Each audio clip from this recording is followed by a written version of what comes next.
ini sebuah simbiosis ya, sebuah pertemuan antara apa yang saya anggap terbaik dari yang saya mengerti tentang hubungan manusia dengan alam, dan sebetulnya keimanan Islam sebagaimana yang saya coba jalankan dalam kehidupan sebagai sebuah konsekuensi dalam peristiwa keimanan tersebut. Secara prinsip adalah sebuah pendekatan desain, pendekatan terhadap kewajiban kita sebagai manusia dalam mendesain sebuah tatanan hidup. Kesadaran ini akan membawa konsekuensi kita untuk merubah pola kehidupan, gaya kehidupan kita. Karena selama ini hubungan kita dengan alam itu hanya mengambil, tidak pernah mengembalikan apa-apa. Dan itu sesuatu yang amat bertentangan dengan hampir dikatakan semua wisdom yang ada di bumi ini. Wisdom yang dibawa oleh kelompok-kelompok tradisional atau agama-agama yang kecil dan agama besar. Jadi ini yang menjadi titik berat bagi kami di sini. Terbelakangnya adalah untuk mencoba memberikan alternatif. Jadi orang kalau ngomong tentang konsep manusia alam, supaya jangan hanya konsep lah, ada tempat di mana kita bisa belajar. Gitu.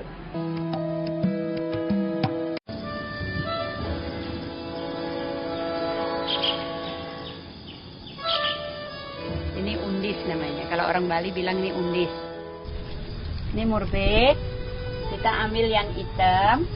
Ini bisa dipakai untuk kue, bisa dipakai untuk jus, bisa dipakai untuk jam, bisa dipakai untuk fruit salad.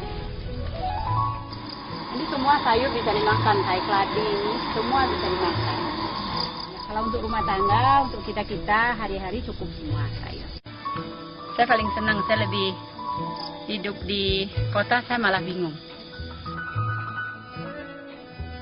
Sehat, hidup di sini, ngerasa nggak banyak saingan, mikir-mikir yang lain-lain. Nah, kayak kita di kota kan maksudnya, udah ini ada model baru atau apa, ibu nggak pengaruh.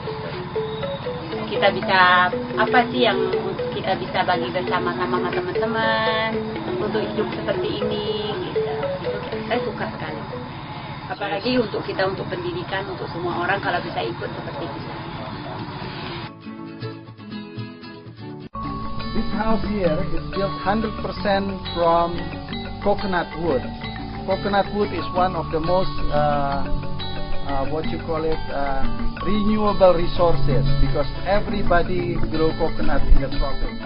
The worst it will come if it with a heavy earthquake, it probably will crack, but it wouldn't fall on you, you know. And if it's cracked, you just patch them again and repaint, and it become brand new again. Permaculture is very simple. It is the meaning of the relationship between human and nature. Prolong that energy within our system. That means the more sustainable that system will be. So the more we don't have to rely on fossil fuel, for example. So this is the first step. Obviously, we already been here for 7 years. We still have a long way to go. We emphasize not only on growing food, but also on processing food. And everything you planted around your house is the things that you need most in your life or in your daily life. So the reason is because if you put something here that you need a lot every day far away from the house, that means you're wasting so much energy getting it back and forward to the house. So you have to design your living system with a careful plan of where to plant and where to grow things that you need most. Happiness is something that are together. I think most religions talk about the same value about happiness. Imagine if we are all as a good human, you know, what sort of world can we create there? Iskandar Weverunta's words may just change your view of not only Islam but happiness forever. Everybody, every culture, every religion has to embrace this consciousness, and they do something about it. Born to a Dutch Catholic father and a British Jewish mother, this self-sufficient ecologist said Islam was simply an answer to questions that had plagued him for nearly 50 years. 12, 13 years ago, I was reading some of Islamic literature that related to the path of the heart, which is known more in Islam. I was struck because everything I was looking for was clearly spelled out and in a very, very beautiful and logical way.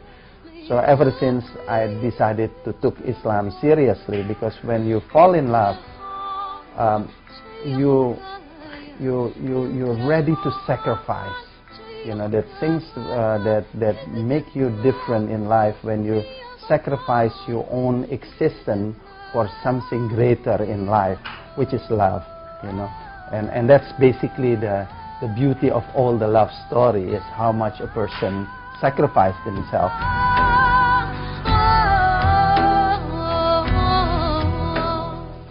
Yeah, happiness is basically, for me, is being in balance. In Islam, it has such an incredible guidance on the responsibility we have as human towards our environment. You know, and when you talk about environment, there are basically two types of environment. One is the internal environment, which is our internal system within our body, you know. And then we have the external environment, which is, you know, the whole creation of the universe. And the two is very much linked to each other. It's basically the external and the internal is a reflection of each other.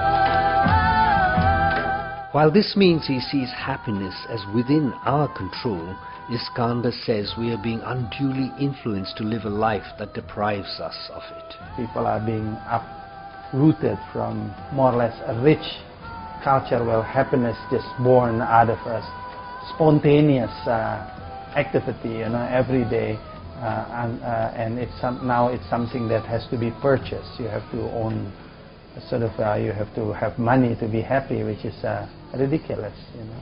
It is the world of luxury that has been pulled over your eyes to blind you from the truth. You know that our happiness now is manipulated like crazy by the industry.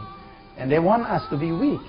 There is no more benefit for them than if they create a weak society or a weak human.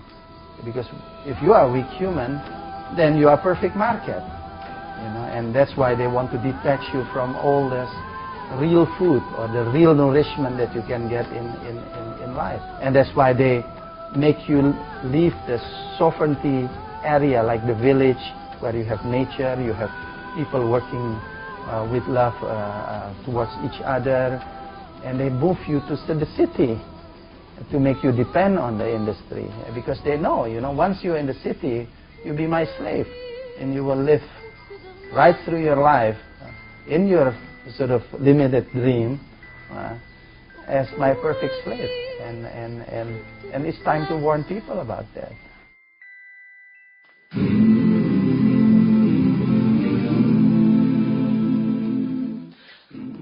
As he invited us on a tour of his rural paradise, Iskander asked whether his wife could join us, as he said she was sure to make him smile more. I was surprised by his request. Iskander saw my surprise and explained that the largely institutionalized, male-dominated Arabic view of Islam we're confronted with in the media is not representative of most Muslims, who simply see their religion as a better way to live. I automatically see Islam as a solution towards our postmodern solution, which is we are losing our relationship with things that are wholesome, with things that are good.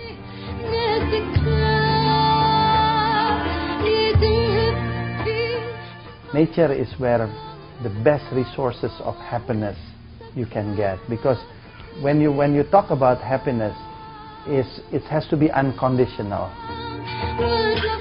Most of the product that being provided, offered to us in this society, we don't need that.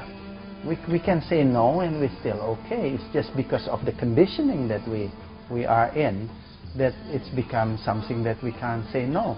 This is the problem of our ego. We feel the freedom is something that happiness is something that within your hand. No, it's something that you basically, even if you give, you feel happy. It's not when you get, you feel happy.